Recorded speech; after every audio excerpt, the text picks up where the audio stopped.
பையன்கிட்ட கூப்பிட்டு இங்கே வாங்க, செல்ஃபோன் கையில் வந்துருச்சு. அதுக்கப்புறம் இந்த ஸ்டிக்கு ஒன்று கொடுத்துருக்காங்க, இவ்வளோ நீளத்துக்கு சர்ன்னு ஒட்டரகம் மாதிரி நீட்டிக்கிட்டு எடுக்கலாம்னு. ஆனால் அது கை வலிக்கும்னு கீழே ஓட்டாக உங்களுக்கு. இந்த சமீபத்தில் பிள்ளைய போய் செல்ஃபி எடுக்கும்னு தண்ணிக்குள்ளே விழுந்து 5-6 உள்ளே இறந்து போச்சு. ஒருத்தர் உள்ளே போய் நின்றுக்கிட்டு விழுந்து இறந்து போட்டா. அப்படி ஏன் இந்த ஸ்டிக்கை வச்சுக்கிட்டு கொஞ்சம் ஓரமாக நின்று இப்படி நீட்டி எடுத்தா என்ன கேட்குறதில்ல. இப்படி அநியாயம் பண்ணுறாங்களே, உசுரை மாய்ச்சிக்கிறாங்களே. இந்த செல்ஃபி மோகத்துக்கு ஒரு கட்டுப்பாடு வேணும். என்ன செய்யலாம் கேட்டோம். மழை கோபத்தை பதிலாக ஆக்கி அடுக்கிறாங்க.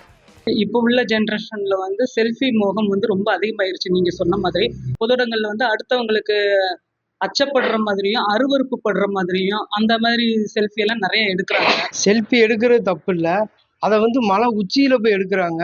அவங்களோட உயிர் ஆபத்து மட்டும் இல்லை, மற்றவங்களோட உயிர் ஆபத்தை ஆக்குறாங்க.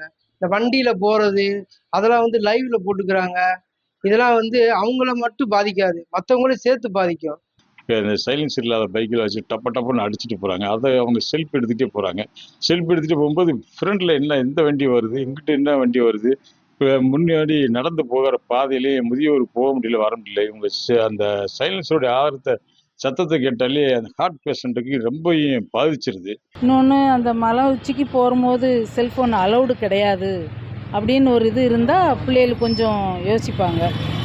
ஒரு காலகட்டத்துக்கு அப்புறம் பிள்ளைகள் யோசனை பண்ணி தான் எல்லாமே நடந்துக்கணும். சுற்றுலா வருபவங்க அரசு அறிவித்த விதியின்படி நடந்துக்கிட்டால் பரவாயில்ல. செல்ஃபி மற்றும் குளிக்கக்கூடாதுங்கிற இடத்துல எல்லாம் குளிச்சுட்டு இந்த மாதிரி எல்லாம் இருக்கிறாங்க. ஆழம் எதுன்னு சொல்கிறது தெரியறதில்ல. நிறைய பேர் ட்ரெயின்லேயும் அதுக்கப்புறமா அந்த நீர்வீழ்ச்சி அந்த மாதிரி ஆபத்தான இடங்கள்லாம் செல்ஃபி எடுக்க வராங்க. வீடியோ எடுக்கிற பிரச்சனை இல்லை, இருந்தாலும் நம்ம உயிர் முக்கியம். அது அவங்கவுங்க குடும்பத்துக்கு தான் அது இழப்பா ஏற்படுது. இழப்பு அவங்க வீட்டுக்காரவங்களுக்கு தான் இழப்பு, அந்த போறவங்க வீட்டுக்காரனுக்கு தான் இழப்பு.